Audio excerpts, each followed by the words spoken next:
Hey, I'd like to welcome you to another episode of Mission Matters. My name is Adam Torres, and if you'd like to be a part of our community, head over to our website, missionmatters.com/community to join.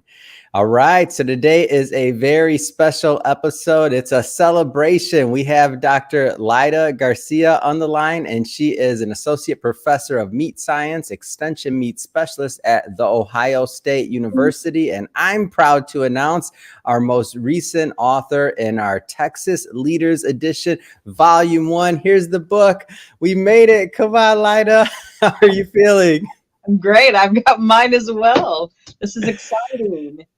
All right, Lyda. So we have so much to talk about today. We'll go into the book content, of course. I'd also like to know more about your experience with FFA, of course, and we'll get into your background. But before we do all of that, we'll start this episode the way that we start them all, with what we like to call our Mission Matters Minute. So, Lyda, we at Mission Matters, we amplify stories for entrepreneurs, executives, and experts. That's our mission. Lyda, what mission matters to you? Well, it's a very interesting question, Adam, because I consider myself a servant leader. And since I was very young, I've always felt that I have been on a mission, and my mission has been to serve those who need whatever it is that I can help with, to help make this a better world. Yeah. It's great. Love bringing mission-based individuals on the line to share, why they do what they do, how they do it, and really what we can all learn from that, so we all, grow together. So again, great having you on the show. So just to get us kicked off here, where did all of this start for you? Like, how did you get on this journey to becoming, a doctor, higher education? You have a lot going on. Like how did all that begin for you? Well, it started at home, to be very honest. My parents were one of my strongest influencers in my life, my father is what I would have considered a Texas cowboy, with a third grade level education, maybe that far. And my mother was a public school teacher with a master's degree. And so little did my sister and I know that as we were growing up, a lot of their strengths and knowledge and experiences were being sprinkled on us. And without planning, I actually combined both of their worlds into one, into that production, agriculture, and the education, right? And my hometown was very, very monumental to where I am today, because it started with those agricultural classes in high school that just opened doors. Did you always know that you wanted to be in agriculture, or were you in an agricultural family? Like, how did all that begin? I knew that I wanted to be in agriculture, although I didn't know of the various pathways available. Now in South Texas, where I grew up, we know of the veterinarian world, no doubt. We know of the vet tech, but then we also know about being the rancher, right? So growing up, I was very limited of what I knew, but it was a matter of me just taking chances as I took a step, and then a step after another. And then by the time I knew it, I'm here in Ohio, right? A South Texas native, and now in Ohio, been here 8.5 years, getting back to the world of what was given to me. Yeah, I want to stick in those early years a little bit longer. So when did FFA, Texas FFA, how were you introduced to that process? Well, it's a very funny story. And actually, I was reminded when I was visiting with Aaron Alejandro not too long ago, I didn't always know about high schools offering agriculture. Growing up, I was really big into sports. I loved softball. I loved volleyball and basketball. And as I went into junior high, I was very engulfed in sports. And believe it or not, I was in the band as well. And I was actually pretty good at it. I was always first, second, or third seat, right? And so when our freshman year came, I decided to roll into band. And but then when I experienced my first 2 weeks of classes and in band and so forth, I realized that that's not really what I wanted to do. So in visiting with our high school counselor, she said, well, at this point of the game, you have a choice, either stay in band or enroll into an agricultural class. Hmm. And I said, ag, that's interesting. And so that's when I decided to leave band and enroll in our first introduction to animal science class with Mr. Mhm. Juan Flores and others. And the rest is history. That's how it started. Yeah. How do you think that Texas FFA or just FFA, how do you think it prepares its future leaders? Because I could tell you, like I went to the most recent convention and we did this big book signing and we did all this stuff for your book. And I tell you, it's my second convention. I'm already looking forward to my third. I think it's going to be in Houston next year. I'm already planning. I'm like, Aaron, I'm going to Houston, man. This year was in Dallas. Last year I think was in Fort Worth off the top of my head, but like I'm a fan. Like when I get into that convention feel, when I get to see these the members and I get to see their plans and it energizes me literally for the year, Lyda. How do you feel that those early years kind of prepared you, or what do they do? What kind of effect do they have on the members? Well, it all, the one thing that we need to keep in mind is that all these opportunities of CDEs, right? Like these leadership type opportunities, the competition. For someone like me who came from a small South Texas town 40 miles east of the Texas-Mexico border, Yeah. we knew of things outside of our town, maybe beyond the city limits of San Antonio, right? Because Yeah. at the time, the internet was not, it wasn't available to us. Right. But watching movies, we knew that there was a different world out there. But at least for me personally, it was because I competed. Mm. I took advantage of these opportunities of competition in the form of, at the time, it was land judging, and then Yeah. I did livestock judging, and we were very good at these events that our ag teachers would travel, especially with livestock judging, Yeah. where he's the one who opened the door for me to see beyond the limits of Mm. San Antonio, Texas. And I experienced West Texas, North Texas, East Texas, talk about just one state, right? Yeah. And I couldn't get enough. And Yeah. then let's not forget that a lot of these practices that we experienced at Angelo State University, Texas Mm. Tech University, Clarendon College, Tarleton State, Sam Houston, Yeah. that was eye opener for someone like me, because Yeah. in South Texas we knew of certain universities, and of course the big ones like Texas A&M University Mhm. and the University of Texas, but there was it was because of FFA Mm. that I realized there was a bigger world. Yeah. And I took advantage. Let me tell you, I at the time, I think back and I think I took risks, right? Yeah. But I also trusted that it was always going to work out. I didn't know how, Yeah. but it did. Yeah. And let me tell you, Adam, to date, I still follow that practice. I don't know how it's going to happen, but it's going, right? I have faith Yeah. that the process is going to take care of it. Yeah. And I'm told, and I've seen it like that, and I've heard it in Aaron's story. I've heard it, and now, I mean, it started with Aaron's story, but now I've heard it literally from hundreds of kids. Is that that blue and gold jacket, like that's an equalizer. That's a level playing field. That's a matter of belonging, whether you're from South Texas or it doesn't matter where you're from. Really, it's just saying that like if you're wearing that jacket, like it's kind of understood that you're all part of that same family. Right. Right. Yeah. Talk to me about, kind of the South Texas culture, maybe how that helped make you, who you are today. Well, there's a lot of pride in South Yeah. Texas. I'll be honest, but with that pride comes a lot of, a heavy work ethic. When I was Mm. growing up, that was expected, to work Yeah. hard. And my parents were older than the rest of the parents in my grade. They had expectations, Yeah. and the expectations were, you're going to work hard, you're going to put in the right effort. Yeah. You're not going to complain, and if it doesn't work out, figure it out, right? Yeah. They didn't. I don't think they had time, for as old as they were, that they Mhm. didn't have time for me to be a kid. sometimes, which Mhm. I think was great for someone like me and my type A personality. Like that Mhm. was ideal for me. There's a lot of pride in our culture. Yeah.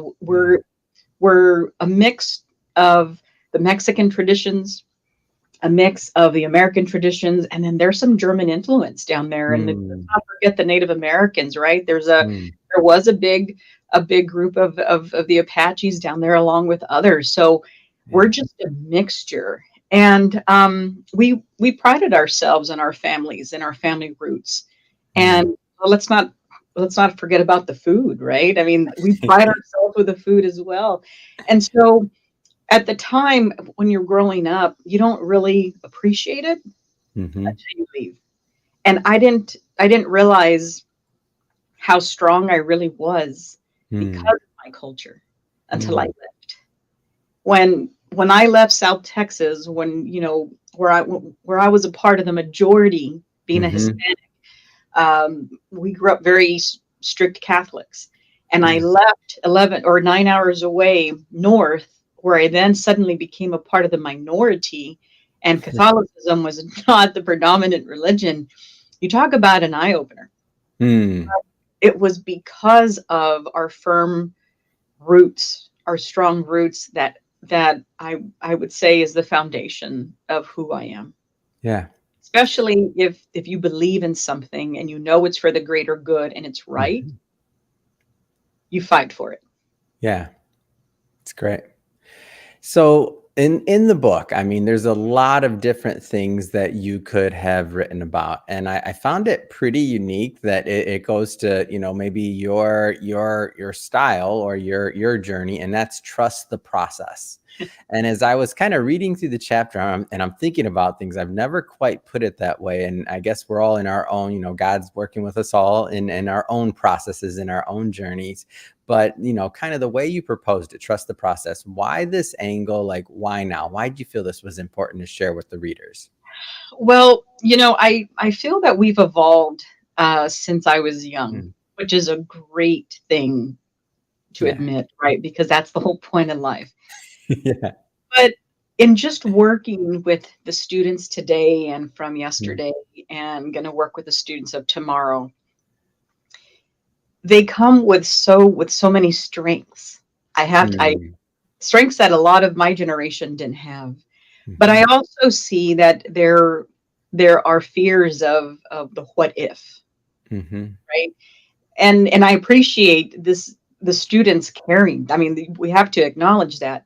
Yeah. But they're so afraid of what if it doesn't work out? What if, right? And Mhm. in continuously working with these students with what I do every day, I for some reason, when I meditated, that's what came to mind. Talk about Mhm. trust the process, right? Trusting the process. And I mean it because that's Yeah. really what I've relied on since Mhm. I was very young. And I only wanted to maybe plant a seed with our readers and our listeners, right? Mhm. Of it's gonna be okay, right? Mm. Mm. That was the purpose of why I chose that topic. Yeah. And so kind of digging a little bit deeper into the book. So understand your audience, start with the end in mind, learn from the best. So for all the audience, by the way, watching this, we're going to dive into a couple of these, but we're not going to do them all. Why? Because I want you to buy the book still, right? Like go grab a copy of that. There'll be a link in the show notes. So you can just click on it and pick up a copy. But just starting with understanding your audience. Tell us a little bit more about that. Well, that actually started when I was in junior high with my mother. And my Mm. mother, who was a public school teacher, also taught in the evenings, Mm. um, GED, Yeah. and then was also a part of the amnesty program with the Laredo Community College to help those from Mexico who wanted to obtain citizenship, right? Mm. This was their way of obtaining credit and going through the process. Well, I was fortunate. I didn't appreciate it at the time, but I was Yeah. fortunate to teach at night with mom. And if Mm. there was one thing my mother Wow. was, you have to understand your audience. You can't Mm. teach them the way they teach you in school. You have to understand them. And if you want to be effective, Mm. that's also part of the deal here. Yeah. And of course, I'm what, 14, 13 maybe. And then when I was a freshman, I continued to help mom. Yeah. Um, I realized that when I understood them, maybe learned about their families, going back to the culture, Mm. understanding their struggles, their whatever it was, that helped Mhm. me shape my thoughts and then polish my delivery, Mm. but with that educational message in mind, Yeah. right? And I understood it when I was only what, 14, like I said, and Yeah. I had this 60-some-year-old man who didn't appreciate this kid Yeah. teaching him mathematics. Didn't Mm. appreciate it. My mother was the one who said, "Get to know him, Mm. understand him a little bit, but with boundaries, of course." Yeah. And then you fast forward to now I'm an undergraduate student at Texas Tech University.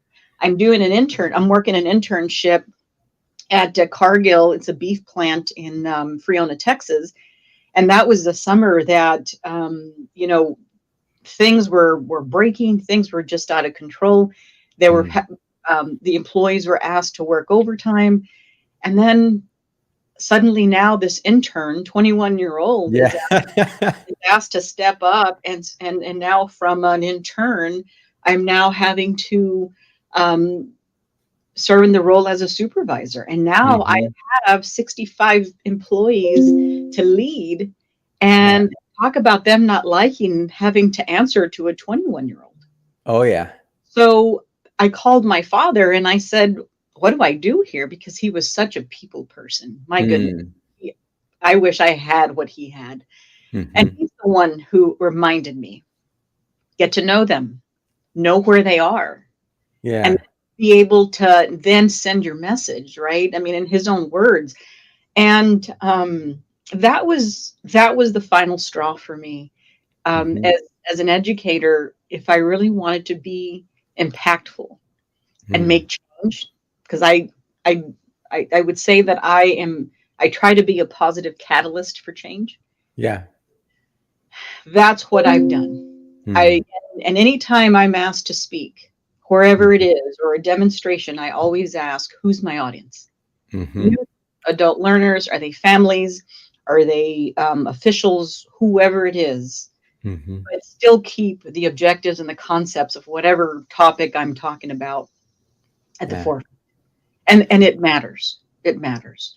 Yes, it does. So Lyda, I'm curious because you that that that that explanation and being, that 20-some-year-old in this, I would argue, kind of male dominated world of meat, right? Like in general, that what is it like, or what was it like being a, female Hispanic in that kind of like male dominated world, like, and going through in the meat world, I should say.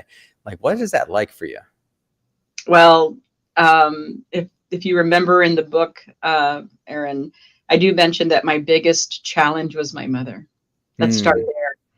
Mm. She grew up in a time where women did not work in a man's field. Yeah. It was unheard of, and it was a battle in trying to convince her to allow me to go to Hmm. college and study agriculture. And of course, it goes back to my ag teacher, Mr. Juan Flores, who convinced her and showed her how Yeah. the world was changing, all by just simply by taking her with us on these Wow. livestock judging practices and competitions, where she would sit in the stands and we were down in the arena, right? The Mm. floor level, all these livestock classes, market classes, and breeding classes set up. And she's the one who comes to the realization that there are more females competing. Wow. Oh, she was not happy. She was not happy. But I was able to convince her to let me go to college because I had received a full ride scholarship to judge livestock at Mm. Clarendon College up in Clarendon, Mm. Texas. And so that was probably the beginning. Then as I progressed, Mhm. or as my college journey progressed, There weren't very many of me's out there. Yeah. I can remember even at Clarendon College, we were probably three out of what 500 or 1,000 students. When I transitioned to Texas Tech University, I transferred, at least in animal science and food Yeah. sciences. I may have been one of five students, right?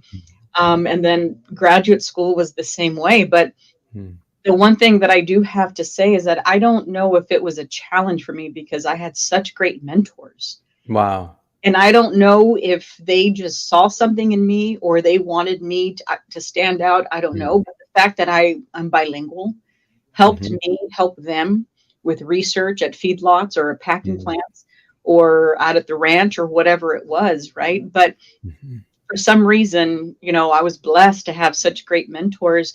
The Mm. challenge for me, though, as being a female truly came, in addition to my mother, was Mm. when I went into the industry, as I had just explained, that just example of now having to Mhm. serve in a supervisor role. The industry was tough. Yeah. I have to admit, and I had to figure out how I was going to maneuver that. Not only was I a female, but I was an educated female, right? And then Yeah. and let's not forget, I'm from South Texas. I mean, we're not Mexican, but we're not Mhm. white. We're in our own class.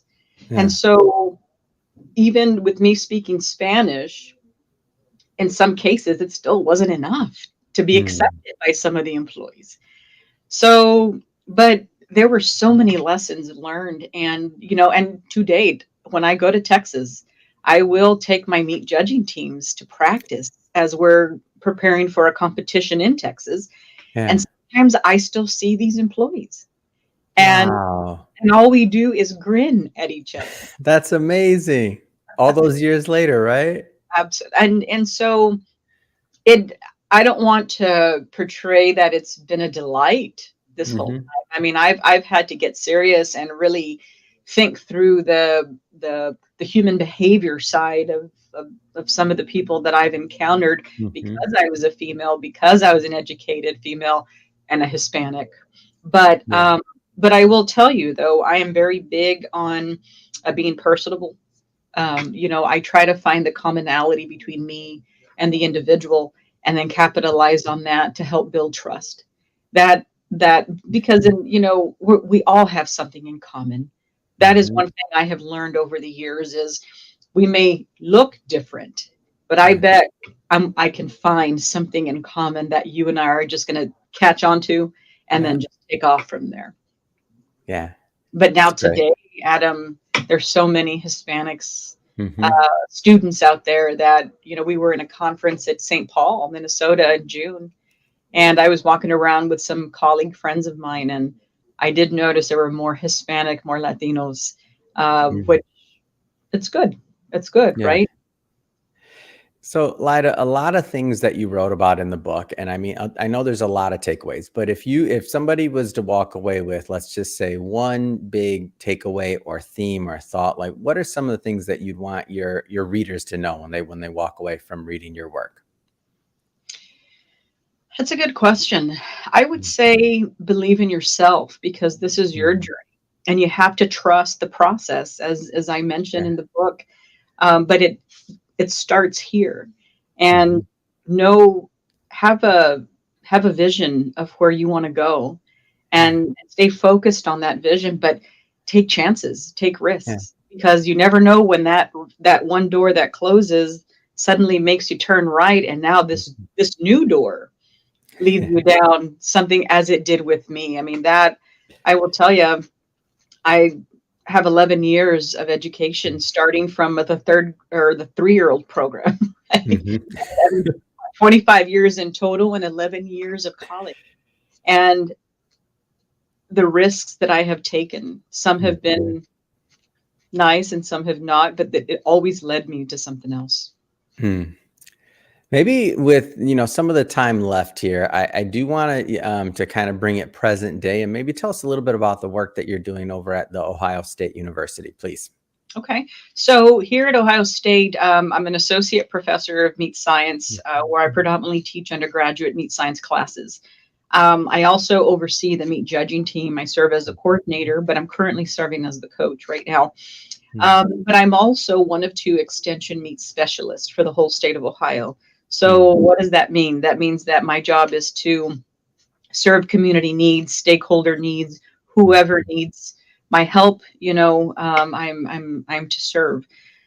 A lot of my work, a lot of my research, we'll start with research, is really applicable. It's very basic science. So if a meat processor comes to me with a problem and I think that it is worthy of using as an undergraduate research project or even a master's project, I'll finagle a way to make it the project, but still serve the processor.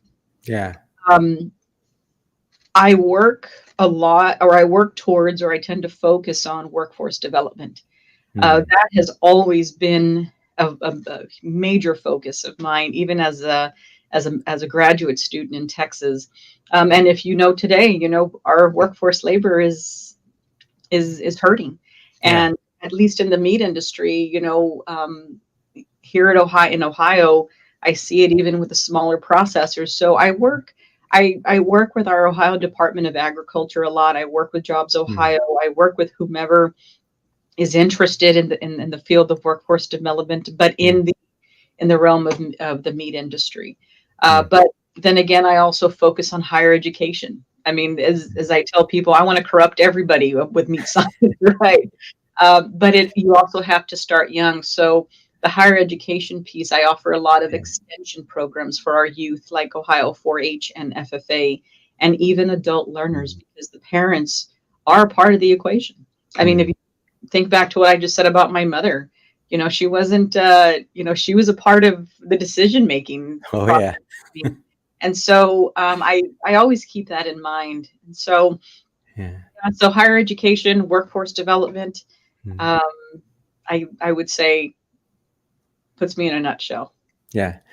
Well, Lyda, first off, it's been, great having you on the show today, learning more about you, your background, of course, celebrating the book release. Yes. We finally made it. Well, I just have to ask, what's next? What's next for you? What's next for your career? Well, I have 2 more years before I'm up for a full professor, and I aspire to be a college administrator someday. So I don't know. We'll see where my road takes me, but at least once I'm full professor, that's where I'd like to go, is into administration. I think at the Amazing. collegiate level. And we'll all trust the process. If there's one thing we learned here today, right? That's right. I love it. Well, again, it's been great having you on the show. And if somebody wants to, follow your journey in general, what's the best way for them to do that? Well, I would say, well, first of all, I'm always open to conversations. I'm not hard to find here at Ohio State and Department of Animal Sciences, but talk to your agri-science teachers. A lot of them are connected to. We're a small world, but we're a big world at the same time. Call some universities, right? Especially your land grant institutions. That's what we're here for, is to serve community needs. And so don't hesitate to do a little homework and email people or call them. But because you have to remember that this is your journey, not ours. But it's our job to help. Awesome.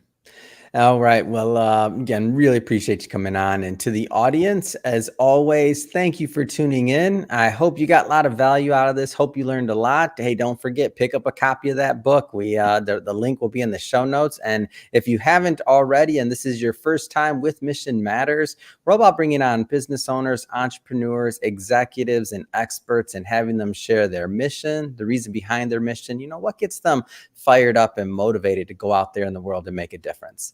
If that's the type of content that sounds interesting or fun or exciting to you, we welcome you. Hit that subscribe button. We have many more mission-based individuals coming up on the line, and we don't want you to miss a thing.